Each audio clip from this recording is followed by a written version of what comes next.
I'm ready for fall. Some Yeah. pumpkin spice lattes, dude. Check off that on the agenda to address tonight. Yeah. I have never had one. Me neither, dude. Like, my friends have them, and, like, I had a sip.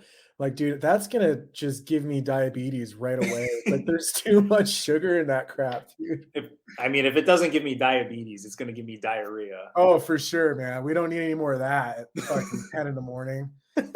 Yeah.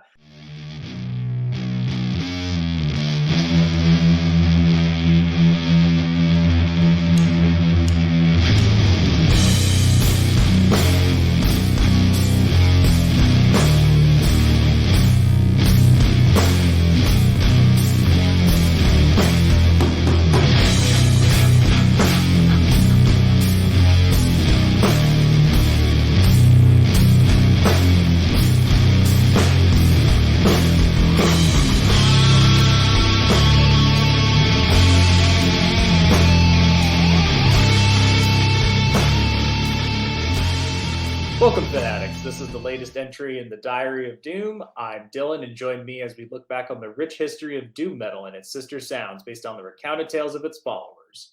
Every week, we'll have a different guest to spin their yarn.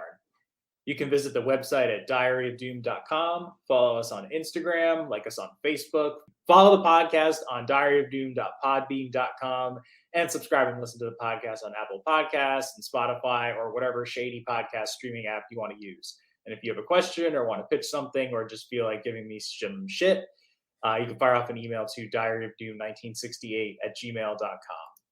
2020 was already off to a great start, as we all know, and one day during my newly found allotment of free time, I found myself wondering if I should try to expand Diary of Doom a bit and try my hand at writing some blog-style posts on Facebook to highlight albums I was really digging in the moment. Smash cut to a national social movement, and I then found myself deciding I was rather small in the context of the greater picture. I never did another post like that, but I did do one, and it was for the Denver, Colorado band Abrams and their release from that year, Modern Ways. And now I welcome them to Diary of Doom, or specifically Zach, who plays guitar and sings in the band. Yo, what's up, Dylan? Not too much. And before I forget, also in the band, but obviously not present, is Taylor Iverson. He plays bass and also does vocals. Ryan Dewitt plays drums, and Patrick Alberts plays guitar. I was actually just re-listening to the new album because I listened to it at work, but I had a shitty day at work, so I didn't really feel like I got to enjoy it. I was just so like, and I had like the angry buzzing work brain going on, and it kind of like somehow managed to drown out Abrams. Crazy what a little good music does to like ease the brain. So thank you. That's my first point. Yeah, man. Thanks for having me. You know what? I think the record's actually perfect for having a shitty day. So, So yeah, obviously, Abrams. By the time this comes out, your new album will be out, and this is your fourth album, if I'm not mistaken, right? correct. Yep. Number 4. So you've been at it a little while. Dude, it's been like we started in 2013. So Taylor and I, bass player and other singer, are the two founding members. And we've had a slew of drummers, like a little bit of a Spinal Tap syndrome. Thank God no more. But yeah, our fourth record, In the Dark. We're now a 4-piece with really awesome rad friend Patrick Alberts. He was in a really great heavy kind of hardcore band called Call the Void on Relapse Records. They broke up. We stole him, thank God. And we've had our good buddy Ryan playing drums with us since Modern Ways that you were mentioning since 2020. So yeah, we're stoked for this one, man. We're finally a 4-piece, which I've always wanted to be because it's a lot easier for us to create that wall of sound live with 2 guitars. So it makes my life a whole hell of a lot easier. Yeah, I feel like that's like kind of one thing about your band that kind of makes you stand out a little bit is that there is like this. It's not quite like the wall of like fuzz noise. I kind of feel like it's that like layering thing that some of those like late 90s, early 2000s sort of bands did, whether alternative or underground. And like it was heavy, but it was also like kind of I don't know, there was something about it that was a little more like attractive, I guess. I don't really know how Yeah. to put like the right word to it. I think I Uh, know what you're saying, man. We're not, I mean, when I say wall of sound, we're not like Suno, with like 50 Model Ts on stage or anything, but it's especially how we record it. We've worked with the same producer for a couple records now, Dave Otero. He's worked with Primitive Man, Chemist, Cattle Decapitation, really heavy bands, and he's got a pretty distinct sound to his records. And he's used to doing more of these like heavy metal records where, yeah, we've got a little bit of metal in us, but throw that in with some more of that alternative, like maybe like cave in kind of vibes of the 2000s that I think you were hinting at. mhm. Maybe some more grungy vibes, and it's just a really rich, thick sound, and Dave captures that perfectly on this record, in my biased opinion. Nice. Well, we'll kind of turn the clock back a bit to like, before where we are now. So like what was your musical upbringing like? Did you have a musical childhood or did you like find music on your own like after the fact or Yes and no. My dad was like a huge classic rock guy, right? Loves the Stones, loves, Neil Young, Crazy Horse, Springsteen. He got me into, like Pearl Jam, Soundgarden in the 90s and all that grunge stuff, all that, Seattle, Pacific Northwest thing. And in high school, I've got a twin brother. He's a hell of a drummer. We played in bands in high school, nothing too serious. Really didn't get too serious until after, college. Taylor and I both went to the same school, and we just linked up, drinking the same bar. Jukebox had Kyuss, and we were like, oh hey, you like this shit? No one else does in Boulder, so let's start jamming. So from then on there, we pretty much got obsessed with just writing music together, performing live, and yeah, it was just kind of a match made in hell, if you will. so you said you had a twin brother. Did your parents do the thing where they named him like something that sounds exactly like Zach? Mike and Zach, right? Okay. Pretty They were much, like, all yeah. right. Well, not quite the same. I guess, they were, I guess you're lucky that you have a name that begins with a Z. So I Yeah, guess there's really. probably not too many of those. Not a lot, but yeah, one of the few. But Mike and Zach's got a nice, like ring to it. It sounds like they go together. All right. So you find Caius on a jukebox in Boulder. So like, is that, would you that consider that like the album that sort of like pointed you in the direction of like a different side of heavy music? Or did you have like a different landmark album when you were young that was like, oh my God, this is like, it like Dude, changed your life?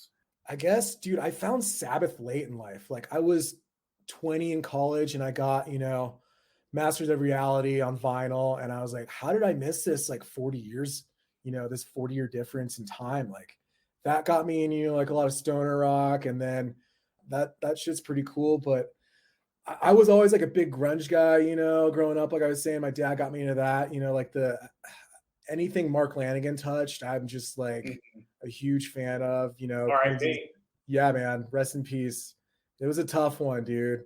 But anything he touched, what Screaming Trees, Gutter Twins, all his solo shit, Queens of the Stone Age, that was a whole nother thing that just got me into this like really cool thing that I don't know. I've always wanted to be a band. Queens kind of got me into that stuff too. Those first couple records were pretty monumental for me. And it's in college, I didn't find a lot of people with the same type of music as me. And when I found, people like Taylor and people in that same scene, it kind of just like, oh my God, these people exist. They're not just like on Reddit or something. Like, so that's pretty cool to have, some sort of commonality and maybe lesser popular music in the bigger realm of things. Yeah, like you talk about like Reddit and whatnot. I think that there's it's an easy the internet is an easy place to go to just like talk about things and like even if you're on like something like Facebook where your like name is up there or whatever. It's just easy to have like that. Just like you can just like throw in your 2 cents and like call it a day or whatever. Whereas like I could understand like why maybe it could be intimidating going to heavy metal concerts or like art, because like, it's some fucking people take this shit pretty goddamn seriously. Like, let's be honest. So I think a lot of that's changed now that because you eventually you just do bump into people that are like, oh yeah, I like this shit too. Yeah, and you're nice and like, Yeah.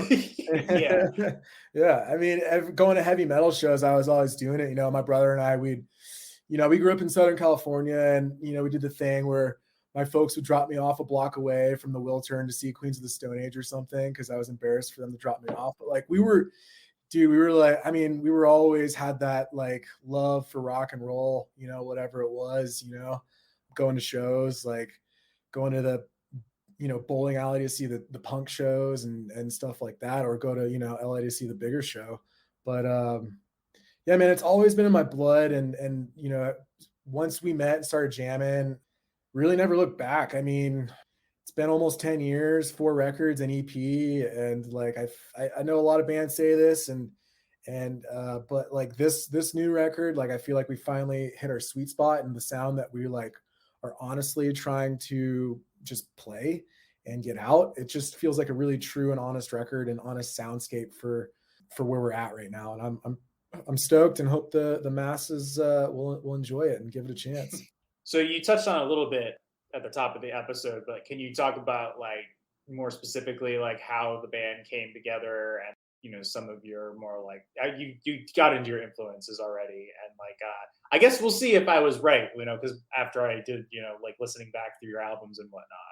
Yeah, well, I mean, we got together 2013, like I mentioned, a bunch of drummers. So my brother was living out here. We started a couple of bands and people started hanging out. He joins Taylor's old band, and they broke up, couldn't get their shit together, stuff like that. And we started Abrams 2013 and just started networking in the local scene, which is a great scene. I mean, a lot of bands have started from nothing and are on pretty big labels and getting on huge support headlining tours, what have you. Like I mentioned, Primitive Man, Chemist, Cattle Decapitation, all those bands are pretty well named, really well known, and put a stamp on this once Cowtown, which is now kind of like every show I go to in town it's packed, and it's people are excited to see live music out here. But if you listen to our old records,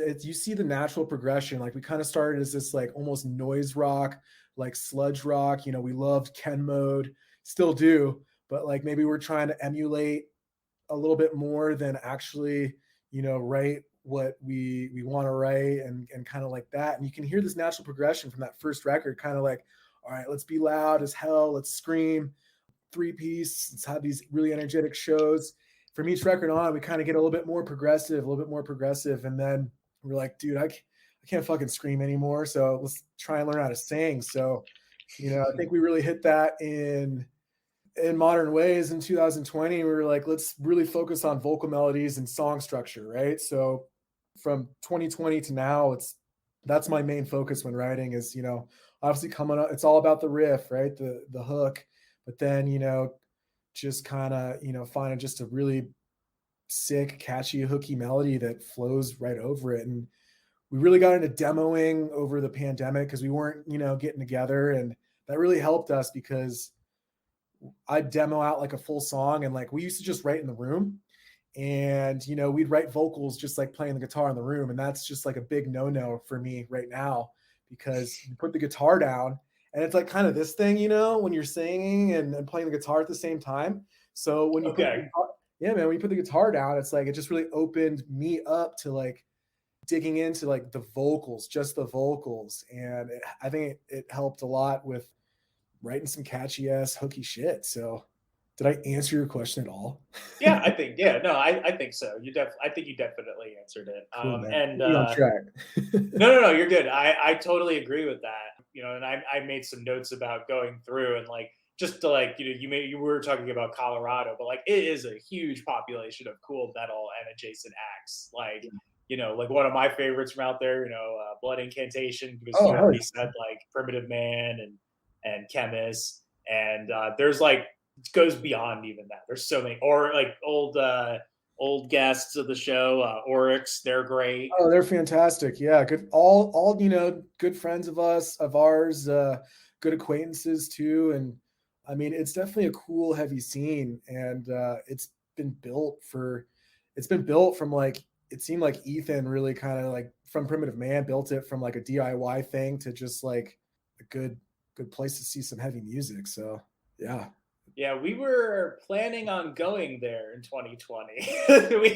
We wound up canceling. there's still time, man. Yeah, we're gonna get back out there Cool. eventually. But yeah, I was gonna go there for my 30th birthday, and then obviously I fucking did not. So yeah, we'll get out there for sure because Nice. it seems like a rad place. It is for sure.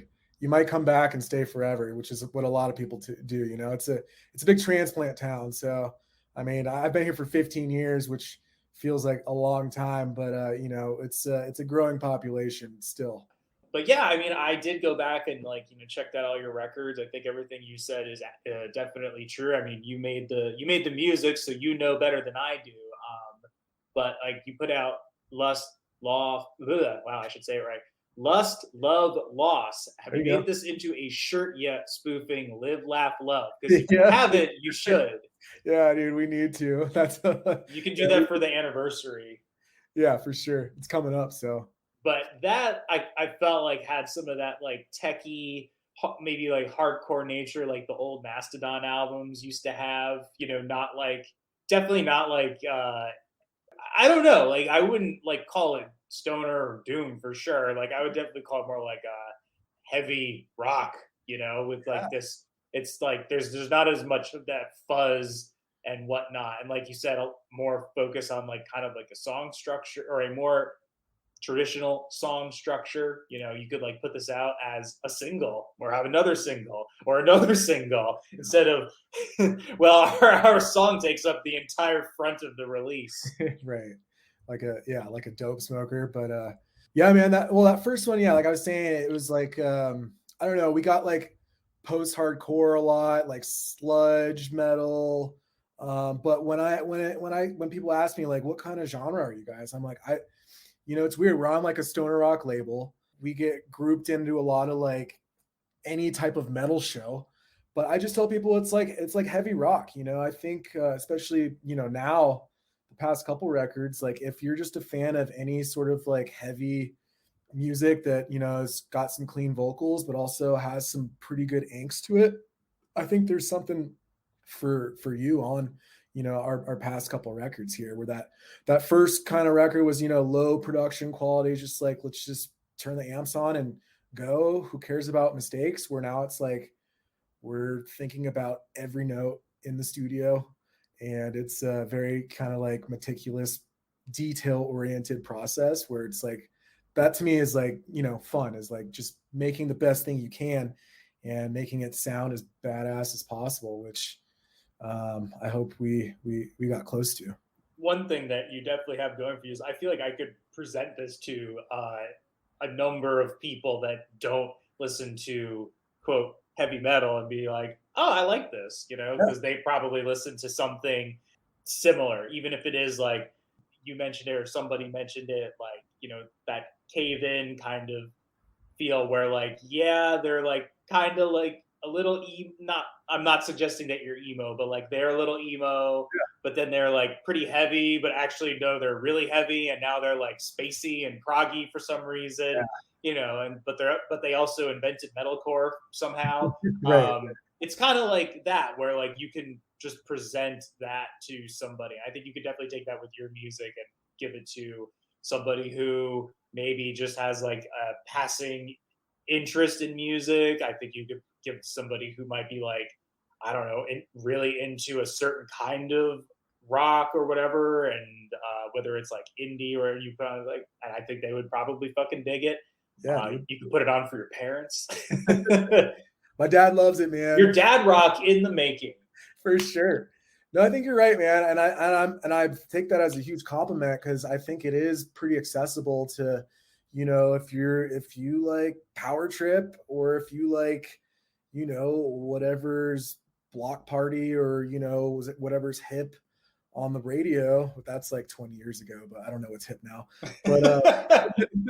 But yeah, it's catchy, but it's got some angst to it, and we see like a lot of, I don't know, like for fans of like Torch, they kind of do the same, like heavy guitars, cleaner vocals, kind of a thing. I've been seeing some like with some of the reviews come out saying there's like a little bit of hum where. Oh, I definitely made a note of that. I was like, oh yeah, it's that kind of feel. Like I feel like you hear that on Morning, like a lot of that 90s, all, like I said, like Rivers in particular was the one that reminded me of Hum, and like maybe even like some shades of like Red Fang. But yeah, that was like immediately like what popped into my head, that where it's like it's really fucking heavy, but it has like this attractiveness to it, like this shimmer, whatever you want to call it. Maybe that's a good way of describing it. Yeah, and like you kind of touched on it earlier with like some cave-in stuff where there's like a lot of like, they started experimenting a lot with a lot of ethereal ambient elements, which this record we really had a hyper focus on like we want to really like dynamically just not just on 10 for the entire record kind of a thing where, there's some chill, beautiful riffs and vocals and just music in general. And then it just ebbs and flows, I think, pretty well, where we kind of added a little bit of like a heavy shoegaze kind of like hum element to it, which is funny because we were both talking about Hum, where I've seen like a couple reviews like these guys must love Hum. Like I just like heard of them like recently, and I just love like people kind of connecting to it. Like this sounds like this sounds like that, and I'm just hearing like all these things, and it's like, all right, I've never even heard of like these bands, and that's just cool to me that people are like being able to connect it with something that they've listened to in the past, and it's something that I've never even heard before, which I think is kind of nuts, but cool. That's a little bit of magic at work right there. It's like, oh hey, how about that? So like with this new album out, was like production derailed, or did you kind of I know you said you did a lot of demoing, but like once things like, did it take a couple more years for things to like come together for it, or you were intending, because I guess you did it, like you dropped Modern Ways like pretty early on in 2020, so I guess you had that like period of time to sort of like gestate onto this one. Yeah, we dropped Modern Ways May 1st, 2020, which was like right when the world shut down. So, a lot of bands went through it, but, tours canceled, can't promote it, really like excited about this new record, and just kind of pretty much throw it away. Cause we're a lesser known entity, and we wanted to really give it its full due with, with promoting it and everything. And we're like, all right, well, I guess what are we going to do now? We can't even meet up. So we bought some shitty interfaces and figured out how to demo. And dude, I must have demoed like close to 30 songs. There's nothing for me to do. Like I was still working, thank God. After work, I would just come upstairs here and just write. And it really was the only thing that kept me sane during the entire, time. And I really took a big focus in getting my vocals better, writing better hooks. Our end goal was to come in to the studio with as much of a finished product as possible with respect to songwriting. In previous efforts, a lot of things that were holding us back was we'd have to write a lot of like vocals in the studio because we just sucked at it in the past. Not sucked, but we didn't really just do a lot of good pre-pro. So, but to answer your question, like it's been 2.5 years or so since Modern Ways came out. So we kept, we stayed on track pretty good for the whole world shutting down and it seeming to come back to, 2019 and what we were pre-pandemic. So the only thing that really kind of held us back was like we were, shopping the record around a little bit and partnered with, Small Stone, which is a fantastic label that we're so glad to be on. I'm sure you've heard, but vinyl's taking forever to get. So yeah. That's a recurring topic. Yeah, dude. So that kind of, we were waiting for that. So we finished recording like exactly a year ago, September. I remember getting out of the studio September like 11th, because that's a day you can remember. September 11th last year, and it's out September 9th. So pretty crazy. You sit on something you've been writing for 2 years, and then you sign a deal, and then you have to wait another year, and then you're already halfway done with a new record. So it's just the way the industry works, and I wouldn't change it for the world, because I mean, I'm just glad that I've got a band to play with, and hopefully I can bring some people along on the journey with us too, with them digging the music too. Yeah, God, that is really weird. Like how that the industry works with like putting out records, and like they'll just like sit on it for a year. Well, I mean, maybe they had to because of everything, but like that is like really bizarre. Right? You have to be like in two state of beings or whatever. You have to be in like two different mindsets. Like one where it's like, oh, I got to think about where I was like a year ago, and now I got to think about what I'm thinking about for the new album. Dude, the waiting, I'm so impatient. Like my bandmates hate me because I'm just like, they're very patient somehow. And I never got that from my bloodline. So I'm just a very impatient person. So to get to this point in time, it's like record, release day is always just like the best thing. It's just like you get it out, hopefully people say positive shit about it. And I don't think that's true really for like the bigger guys, right? Because the little guys get kind of pushed to the end, right? When Adele comes out with a record, they press a million of her records, push her to the front of the line, and the little guys get pushed back. But that's just the way it goes, Like I said, man, like we're kind of used to it by now, and yeah, it's just a long ass tedious process. Like It is interesting, like how that whole thing has like shifted too, where like vinyl was out of, like it was just a thing your parents had, and suddenly it's like way back in vogue because it's part of like alternative culture or whatever, the new generation. And then now it's just like everybody has it, and then metal vinyl became like a huge thing and whatnot. And especially in this quarter of the genre, like this subgenre, it's just like there's so much goddamn vinyl actually coming out. It's insane. Like I'm like, we're gonna run out of vinyl one day. We're just gonna run out of it.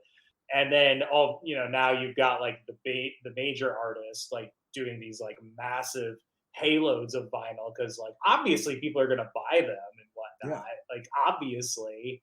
But it's just funny how it's a large wedge of famous people like coming in and blocking up the pathway for like every other like smaller like subgenre of music to be like, we're doing okay, but we cannot withstand the force of whatever major label release is coming through.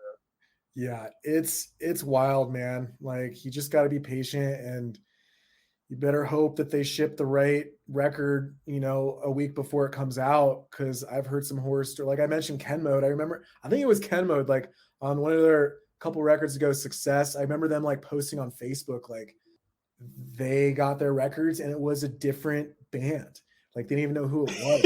I think I remember that. Yeah. Can you imagine that, dude? Like you're just like ready to go on tour. You're ready to ship out these records, and you gotta like, yeah, they shipped us, the Adele record, and like it's just crazy how like even cassettes are in now. Like we've got some cassettes of some older records, and they sell pretty well, and they sound good too. I mean, it's like it's running through tape. It sounds pretty damn good. Next thing you know, it's like, all right, we'll just get some LaserDisc or something, or put that. Oh man, I just somebody mentioned LaserDiscs on a podcast I was listening to, and I was like, oh man, LaserDiscs like just it didn't really like take off at all. Like I only knew one person who had a LaserDisc player, but I also remember watching like a Star Wars movie. I think we were watching, and I was like, it looks kind of shitty. Like my VHS, I thought looked better, and they're like, no, that's what it's supposed to look like. I'm like, everything's supposed to look really fuzzy. I'm like, I can barely see what's going on. It's lo-fi, dude. It's supposed to be all like they're on a fucking desert planet. You can see everything, and I can't see anything. Yeah, I guess it's that one didn't stick, but but to your point though about the cassettes, I definitely, I mean, I have like a pile of cassettes over here that I've been accumulating, and I definitely, that's always been a consistent like bit of merch in heavy metal and other adjacent underground genres. It's just always been there. I mean, that's just how people did it. They tape traded, and like it's kind of cool, and like I'm sure people still do it, which is neat. It's just given with technology, it's so much easier to share music now. I do like that the tapes have remained, and now it seems like it's kind of spread a little bit more, probably across like the scene in general. But it doesn't look like tapes have become like the next big thing. They're just definitely like very popular in the heavy metal scene. But like I Yeah, don't know, I like them. I think people do fun things with dude, if I had a car that had a tape deck, I'd be all about it, them. But like, I wound up buying one or did getting you? one I'm as a. sure they're cheap as hell, but yeah, from what I've heard, they They're seem like not. they're not. Oh shit. No, I think mine was like probably like 70 or $100 or something like that. Yeah, yeah. I mean, you're buying some vintage gear, man. I mean, but yeah, I mean, you see like the black metal guys, that's like Yeah, big classic. there, and the tape thing and the sharing of all that, which I think is super rad. But I mean, it's just all about being creative and like with your merch, which that's a big part of the game too when you're going out and touring and just trying to make some money or recoup somewhat of whatever loss you're at because it's just about staying on top of that shit. But yeah, I mean, new album. I really like it. Thanks. It's really good. It's called In the Dark. If you haven't mentioned it, I like. Yeah, definitely kind of like a summation of like where you're at, like that half heavy, half catchy grunge sound that really like permeates throughout. But I mean, I don't know if you're like a fan of like Devin Townsend, but like I felt like there were some of those melodic moments really remind me of like his work.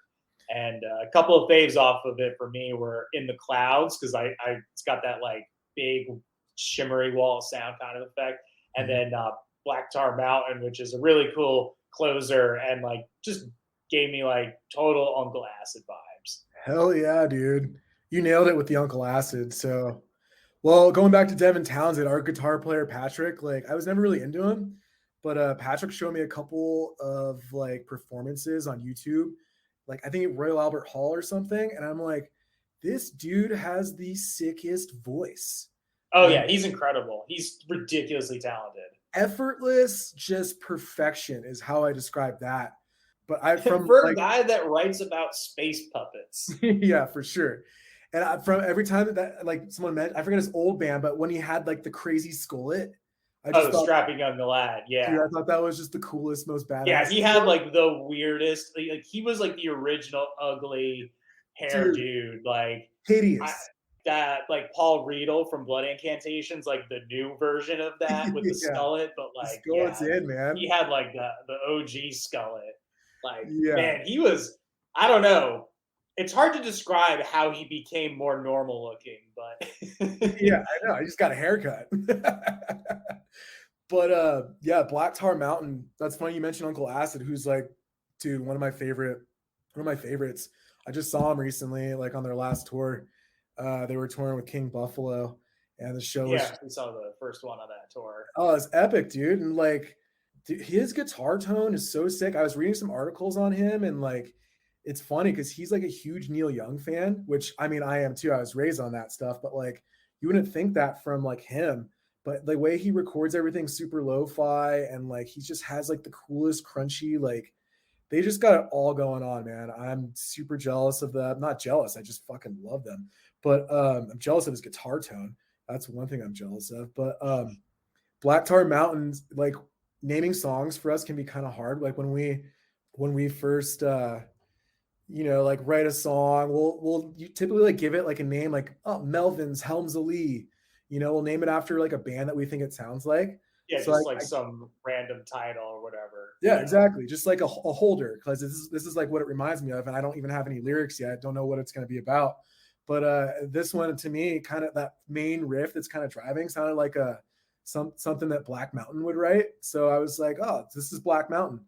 We were jamming one day on it, and our drummer Ryan was like, what are we going to play next? He goes, let's play Black Tar Mountain. I'm like, oh, that's so rad. That's what it's called. Black Tar Mountain. So, I mean, we don't do any black tar, but I think it's a cool song name. I mean, it kind of fits, it's like, it's just crunchy and sludgy and whatnot. And Yeah. so it works for me. Hell yeah, dude. Yeah, I don't know. It doesn't hurt that they're British, like, I don't know. They seem to have a way about themselves where they like, I love them, like obviously there's like some Sabbath in there, but I'm like, no, they got like that old, like those forgotten hard rock bands from that era, Yeah.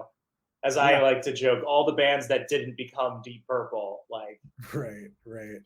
Yeah, no, I totally hear you on that. We're actually doing a video. We're working on a video right now for a track, and their visuals, did you see their visuals and shit? Like they had like the big old projector screen back there.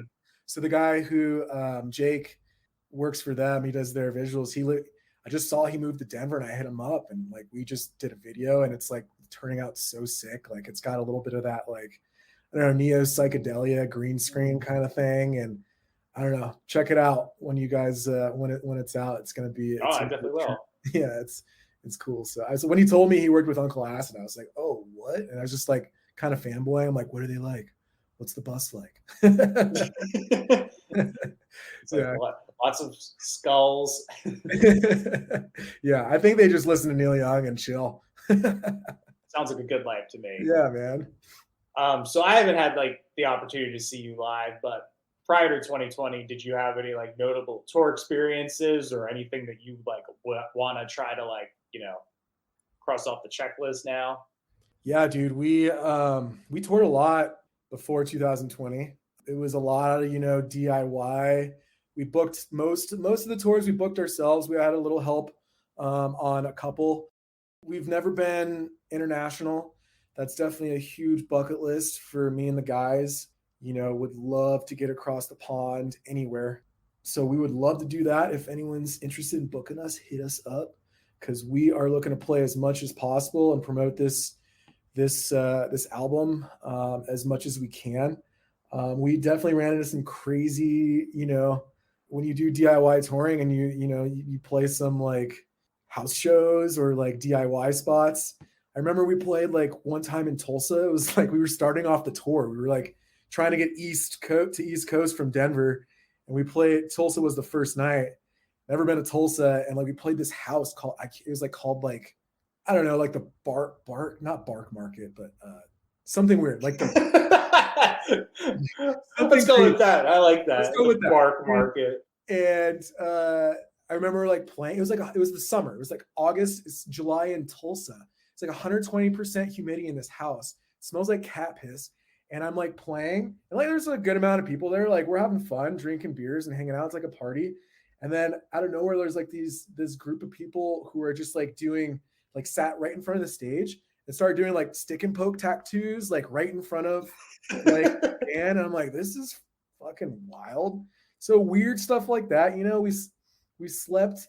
That doesn't sound sanitary. I don't know. Definitely not sterile. Dude, unsterile. We played a tattoo shop in Bozeman, and we crashed there like on the floor. I don't know the name of it, but don't get a tattoo there. It's but yeah, man. We're really trying to hit the road hard. We've got something planned in November, a shorter tour with our friends from Denver. They're called In the Company of Serpents. We're working on finalizing dates. That's going to be more on the west side of the U.S., and we're really looking to get a lot busier 2023. So keep your eyes peeled for some dates. Well, besides the new album and the tour coming up later on in the year, do you have anything else in the works? We got some cool shows, in town. We're playing with King Buffalo in town. We're doing like a little album release party, in October. Other than that, like I mentioned earlier, we've been on a writing kick this past year, kind of just waiting for this to come out. So, we're just gonna keep writing and jamming and getting ready for the next one, because We like the 2-year album cycle thing. I think that's a good time to get a good product and be able to record it and get it out within 2 years. So we're just gonna keep writing, man. Hopefully, playing a lot too to some new faces. Sweet. Have you been listening to anything lately that you've really been enjoying? Yeah, dude. We've been talking about them a lot. Heavy Pendulum, Cave In, I think, has caught my ear a lot this year. That's one of my favorite ones. It's come out. That new Nothing record is really sick. I think that came out last year though, 2021. I don't know. I mean, nothing's really good. Nothing. Yeah. They're Nothing. great, dude. They're so good. They got that cool little shoegaze thing going on, but they're like they got like a different vibe of it, which I really like. And King Buffalo just came out with a really sick record. They're very like they're kind of more like they're like stoner rock, but they're pretty. Oh yeah. I like the new release. I've seen them. I think like 3 times now, something like that. Great live band, man. They're like I would say they're like the Fish of stoner rock. Yeah, I think they just played a Joshua Tree. Yeah, dude, they did Burning Man. Yeah, which, that's what it was. Could you imagine? But yeah, so that shit's really good. There's a release. I told you I'm a big like 90s guy. Afghan Wigs is coming out on the same day our record's coming out. Anything that Lanigan's been a part of, with Greg Dooley, I'm a big fan of. So I'm excited for that one. But what about you, dude? Like, what do I need to listen to? What am I missing? I'm always looking. I always just go back to like the classics that I'm used to. I need some new shit. It's funny. Like, I haven't actually been listening to a ton of stuff like right around right now. I usually find the time to like, just like during the day, just like listen, like, all right, I got to knock all this out, which is why I'm excited, for Friday. It's a new release day. So, so I haven't been listening to like that much stuff lately. And like, I don't count like when I'm just like playing on like a playlist or, just shuffling around to like random songs or anything like that. So, I'll just say, I was listening to some Goblin and Claudio Simonetti. So, because Cool. they just announced, they're going to be doing a Goblin show. Claudio Simonetti is going to be doing a Goblin performance, a tour, and they're playing the soundtrack of Suspiria live to the movie, and then they're playing again at like doing a set of other stuff. So I'm like very excited to see. All right, this is how you're going to get to Colorado. Did you see that they're doing that at the Stanley Hotel? No, is that like is that like a cool place? Oh, so that's where they did holy shit, what's the fucking Jack Nicklaus movie? Oh, The Shining. The Shining. That's where they did The Shining. Oh, they're doing the performance. They're doing the performance there, and cool. it's in Estes Park. They also filmed Dumb and Dumber there too. But okay. But yeah, it's like a pretty cool destination. That they have some pretty cool shows, and it's 50 minutes, an hour away from Denver, and it's I don't know, it'd be a cool destination trip. But I saw that they were touring, and that's gonna be pretty cool to see. Yeah, we were gonna go see that Viking band Heilung at Red Rocks, nice. and that was like the only thing that we lost out on not going to Colorado, because I got the tickets ahead of everything, and I was like, well, it could be worse, I guess, So oh well.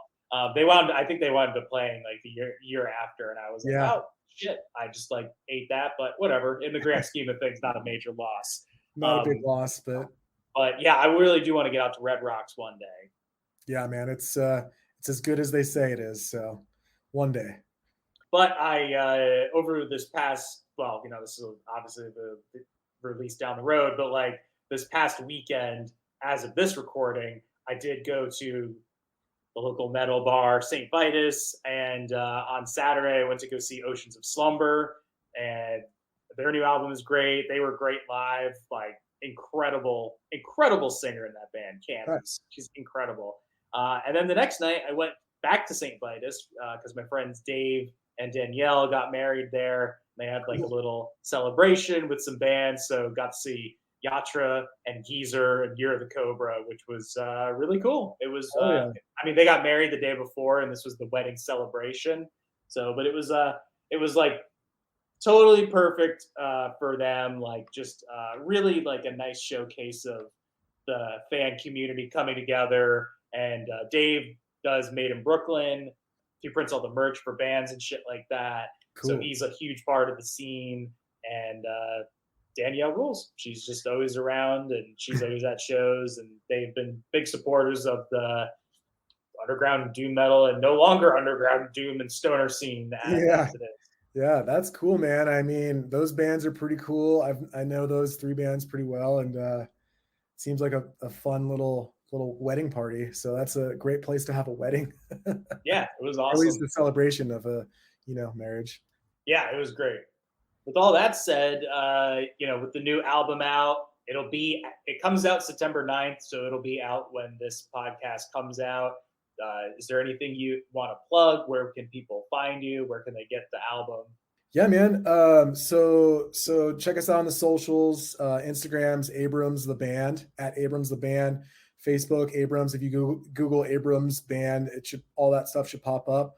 Vinyl's going to be available from us at our live shows, and you can order it from our label at Smallstone's website.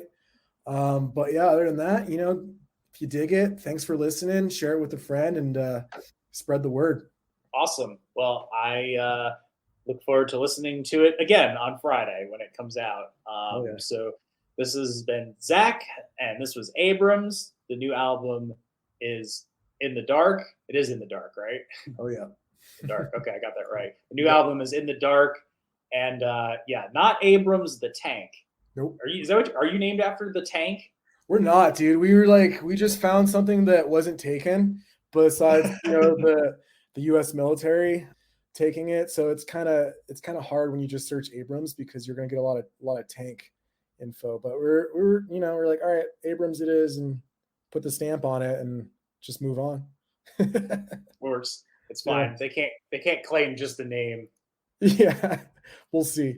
So, well, thanks for coming on the podcast, and good luck to you with the release and everything, and going on the tour and whatnot later on. And stay safe out there in this wild, weird world that we live in. And that'll do it for this chapter of the diary. You too. Thanks, Dylan.